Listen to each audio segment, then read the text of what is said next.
Bienvenue dans notre rubrique Figure historique. Kikanla Limamou Thiaw. Le saviez-vous?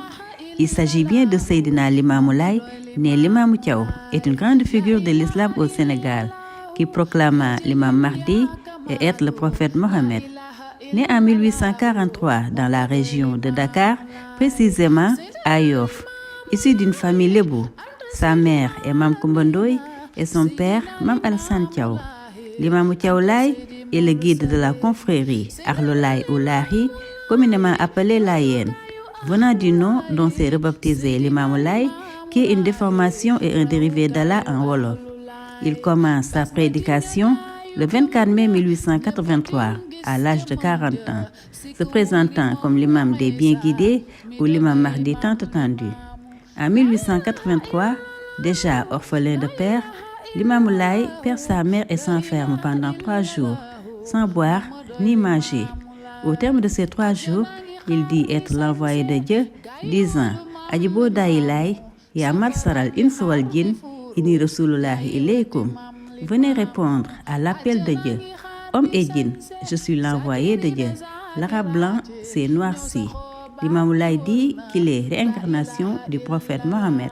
Il prône un retour à un islam rigoureux, propre et sincère, combattant notamment le culte des génies et autres dieux protecteurs au sein de la société lébou, débarrassé des traditions qu'il jugeait non conformes à l'islam.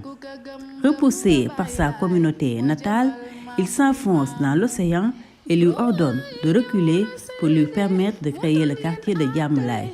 Il invite ensuite tout être vivant à venir le rejoindre dans l'adoration pure et sincère de son Créateur.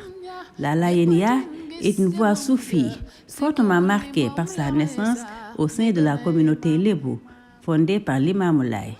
Avant sa disparition en 1909, à l'âge de 66 ans, il laissa un livre plus connu sous le nom de Sermons qu'il demanda à ses serviteurs de transmettre.